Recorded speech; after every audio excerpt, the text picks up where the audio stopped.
Hey, salut tout le monde, j'espère que vous allez bien, j'espère que vous êtes en forme, moi ça va très bien. Alors je vais vous faire un petit versus donc de deux produits, c'est un peu la première fois que je fais ça, je l'avais déjà fait il y a très longtemps. J'espère que vous allez bien, donc on va parler de Nintendo, j'aime énormément Nintendo, c'est une licence que j'apprécie beaucoup, que ce soit pour les Mario Galaxy sur Nintendo Wii, les Mario Kart, les Zelda, les Animal Crossing, bref, il y a énormément encore de jeux que j'ai pas cités et que j'adore et que je kiffe beaucoup, surtout la licence Mario en particulier. Je suis un grand fan de la licence Mario. Bref, c'est pas là le sujet, enfin entre guillemets oui et non. Le sujet, il est clairement, mais alors très clairement, est-ce que la Nintendo Switch OLED vaut le coup d'être pris par rapport à une Nintendo Switch classique que vous connaissez? Est-ce que l'une des deux vaut mieux le coup que l'autre? Même si le prix n'est plus totalement le même. D'ailleurs, si vous voulez retrouver ces deux consoles, celles qui vous plaisent ou une des deux qui vous plaise, en fonction de votre budget, en fonction de tout ça, on va un petit peu voir ça dans cette vidéo. Je vais vous faire un petit peu mon ressenti sur la Nintendo Switch OLED et la Nintendo Switch normale que j'ai à l'heure actuelle. Et la Nintendo Switch OLED. Alors, je ne mettrai pas forcément mon avis personnel dessus, un petit peu quand même, parce que forcément, je vais vous mettre un petit peu mon point de vue. Mais voilà, j'ai pas forcément de préférence, les deux sont très bonnes, mais vous allez voir un petit peu quelles sont un petit peu les différences de celles-ci. Et vous allez me dire un petit peu en description ce que vous en pensez. N'hésitez pas à mettre un petit pouce bleu avant que cette vidéo commence, à vous abonner à la chaîne.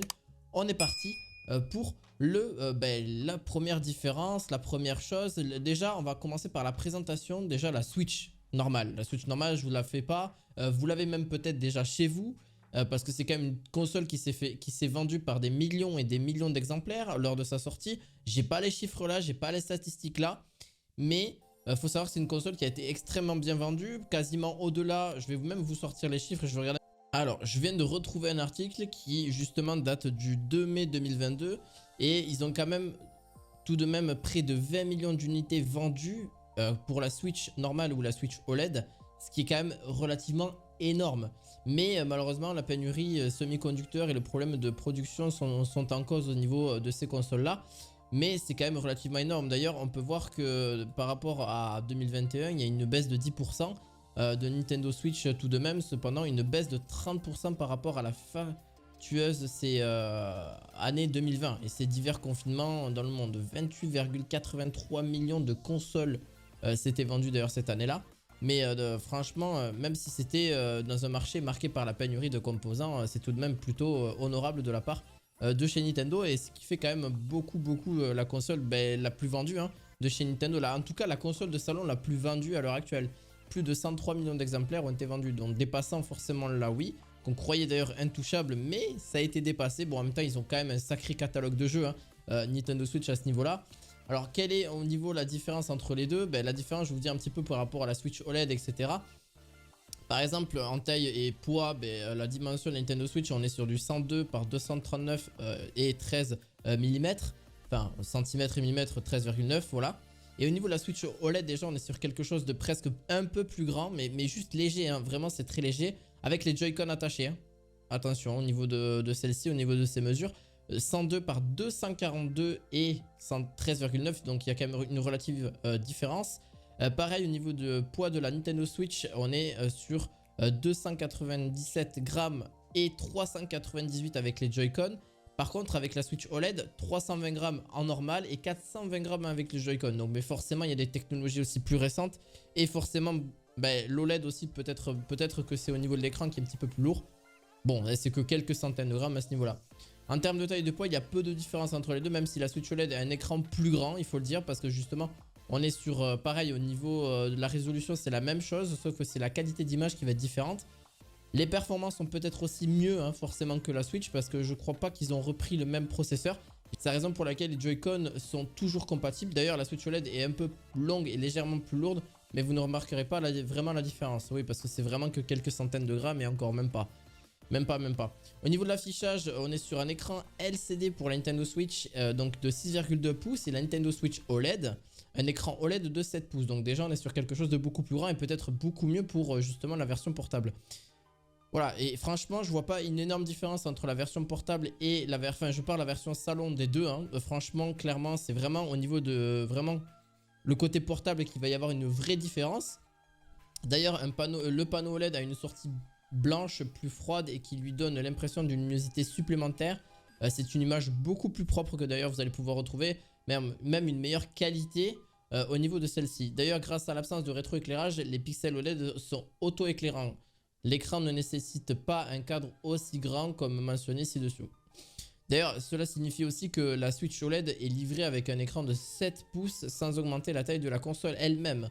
Donc, il y a aussi les béquilles intégrées sur la Switch originale, donc qui dispose d'une béquille intégrée. Elle est minuscule, certes, environ 10 mm, donc pas beaucoup plus que ça de large. Donc 1 cm de large et n'est pas idéale pour soutenir la console en mode bureau. Mais cependant, la Switch OLED, ça a été beaucoup réglé, beaucoup plus robuste. Non seulement elle s'étend justement sur une toute largeur de l'arrière, mais aussi elle est également réglable sur un large éventail d'angles. Donc ça permet justement un meilleur repositionnement sur les jeux. Parce que je vous rappelle que vous pouvez vous en servir comme petit écran certes. Vous enlevez le Joy-Con et vous pouvez jouer aussi. Donc bon, ça pour ceux qui sont voilà, sur la Switch aussi, il n'y a pas de souci. D'ailleurs, l'emplacement pour la carte micro SD est caché derrière la béquille de chaque console. Donc là, on est sur un point d'égalité. Au niveau des options de couleurs, alors que les deux consoles sont proposées dans l'option classique de couleur, le néon, un Joy-Con bleu et rouge, la Switch OLED est également disponible en blanc, ce qui confère un aspect élégant et épuré. Mais le dock est blanc aussi pour ce modèle, il est habituellement uniquement en plastique noir. Donc nous soupçonnons que d'autres couleurs d'ailleurs et spécialités apparaîtront au fil du temps pour les modèles OLED, mais il n'y a que ces deux options pour le moment. Au fil des années, bon, la Switch standard a fait l'objet de plusieurs éditions spéciales ainsi que des variantes et grises, etc. au niveau de certaines couleurs. Au niveau du stockage, il y a quand même une sacrée différence, ça il faut le savoir. La Switch normale, malheureusement, c'est vrai que ça c'était quand je voulais installer, je me rappelle à l'époque Fortnite pour tester, pour voir un petit peu le stockage maximal ou même d'autres jeux. Et bien c'est vrai qu'on n'avait pas beaucoup de gigas, il fallait acheter une micro SD. D'ailleurs je vous la mettrai aussi en description, je vous mettrai pas mal d'accessoires, etc. D'ailleurs, j'ai fait pas mal de vidéos sur le sujet de la Nintendo Switch. 32 Go de stockage seulement pour une Nintendo Switch normale et je trouve que c'est vraiment pas beaucoup. Vraiment, vous pouvez installer quelques jeux, mais c'est rien du tout. Je vous conseille vraiment une micro SD minimum de 164 Go et si c'est pas plus, 128 Go c'est nickel. Mais à la différence, ils se sont un petit peu améliorés avec la Nintendo Switch OLED. Ils ont mis 64 Go embarqués. Donc un placement pour une carte micro SD, c'est quand même relativement bien. Heureusement qu'il y a une différence entre ces deux consoles quand même, parce que la console Nintendo Switch OLED est quand même une version entre guillemets pro, entre guillemets, hein, très très gros guillemets, hein, mais plus récente. D'ailleurs, ce que j'aurais voulu voir aussi, c'est peut-être une meilleure performance aussi au niveau salon. Alors, je ne l'ai pas forcément retrouvé moi personnellement, mais après ça dépend de chacun. D'ailleurs, la Nintendo Switch OLED est dotée d'une capacité de stockage double, ce qui signifie que vous pourrez installer 2 fois plus de jeux. Cependant, avec 64 Go, ça reste relativement bien grossi, hein. Donc voilà, il faut le savoir aussi, mais d'ailleurs acheter vraiment une carte micro SD séparément. Peu importe, SanDisk, très clairement, c'est ce que je vous conseille. Moi j'ai mis une SanDisk de 256 Go, ça marche très bien. Oui, j'ai pris une 256 Go, mais c'est pas très cher, hein. Ça a beaucoup baissé de prix et ça suffit largement. Alors, les deux consoles sont livrées avec un socle de chargement qui permet également de la connectivité. Elles disposent de chacune des deux ports USB 2.1 et d'une sortie HDMI à ce niveau-là aussi. La grande différence entre les stations d'accueil et la station OLED, vous allez voir, c'est pas énorme. Est-ce que ces dernières sont désormais dotées d'une connectivité internet filaire? Alors, la Switch OLED, quand je dis une connexion internet filaire, c'est le câble Ethernet dont on parle. Sur la Switch normale, elle n'y est pas du tout. Il n'y a que le Wi-Fi et c'est tout. Donc, il n'y a pas beaucoup plus de connectivité que ça. Vous avez juste à l'installer directement. Il va falloir acheter un adaptateur, etc. Moi, je l'ai cet adaptateur. Un adaptateur pas forcément de la marque Nintendo, hein. Vous n'êtes pas obligé, même une seconde marque, ça sera même mieux, ça marchera davantage. Mais l'avantage qu'on a avec la Switch OLED, c'est qu'il y a déjà ce port Ethernet qui a été intégré et c'est juste trop bien parce que pour Mario Kart ou pour plein de jeux en ligne, ça vous rajoute justement une latence en moins et c'est beaucoup plus rapide. Bon, ça c'est voilà l'expérience de joueur. Voilà, sous la forme d'un port LAN. Voilà, ce port est remplacé par la prise USB cachée à l'arrière de l'ancienne Switch. Voilà, ils ont remplacé par ça. Bon, ça enlève un port USB. Voilà, bon, c'est discutable aussi, mais c'est quand même pas plus mal. Voilà, et la Switch standard, voilà, le Wi-Fi qui avait que le Wi-Fi. D'ailleurs, les deux consoles affichent aussi une résolution de 1080p par 60 fps maximum. Vous ne pourrez pas retrouver plus et un son PCM 5.1.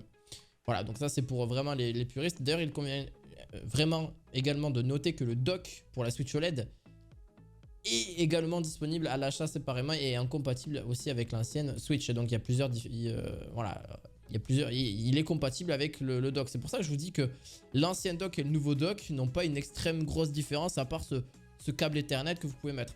Donc même la Switch OLED peut se mettre sur la Switch normale au niveau du dock. Donc au final, voilà, il n'y a pas une énorme différence. À vous de faire votre propre avis. Juste pour conclure, franchement, aussi excitant qu'une nouvelle console puisse paraître, il y a vraiment vraiment peu d'améliorations comme je vous ai dit. Par conséquent, à moins que vous ne soyez vraiment à la recherche d'un écran très amélioré pour les jeux sur console portable, vous n'avez jamais, perso, ça sert vraiment à rien d'acheter voilà, cette console là, personnellement. Voilà. La mise à niveau n'est pas flagrante à part si vraiment vous n'avez pas de console. Si vraiment vous n'avez pas de Nintendo Switch en elle-même et que vous avez du budget, allez-y sur Nintendo Switch OLED. Allez-y clairement. Et si vous jouez aussi principalement la version portable, pas la version filaire. Sinon prenez la Switch normale. Elle lit encore très bien les jeux, ça marche extrêmement bien. Moi j'ai pas beaucoup de bugs sur les jeux. À part sur les derniers Pokémon qui sont sortis, il y a quelques petits bugs, mais ça vient surtout du développement de jeux. Pas forcément au niveau de la Switch, ou peut-être la Switch qui galère aussi un petit peu. Mais voilà, les jeux que d'ailleurs je peux vous conseiller qui sont extrêmement bien avant de finir cette vidéo, c'est Zelda Breath of the Wild. Il y a plein de Mario qui sont sortis, qui sont extrêmement bien, que j'ai fait un let's play aussi par la suite, et qui sont juste géniales. Voilà, il y a extrêmement, d'ailleurs j'ai une chaîne gaming si vous voulez aller voir, c'est Nintendo, c'est Nukrins Gaming. Oui, parce qu'il existe Nukrins Tech, mais il existe aussi Nukrins Gaming, donc je vous mettrai aussi le lien en description de cette vidéo. Si ça vous intéresse un petit peu d'aller voir tous mes let's play que j'ai sortis sur les Mario, etc. et aller voir un petit peu le gameplay. Voilà, si ça peut vous intéresser. Donc voilà, sur ce, je n'ai rien d'autre à dire. Voilà, c'est juste le question de budget, ces questions... voilà, ces machines-là sont extrêmement bien. Ça marche super bien, ces consoles-là, surtout. Une machine. Bref, j'espère que cette vidéo vous aura plu. Ça a été un long détail. J'ai aussi beaucoup pioché à droite à gauche sur pas mal de sites, un petit peu tout ça. N'hésitez pas à me dire ce que vous en pensez. C'est vraiment un format que j'aime bien aussi. Donc, je vous en représenterai peut-être par la suite. Je vous dis à la fois prochaine. Ciao, ciao!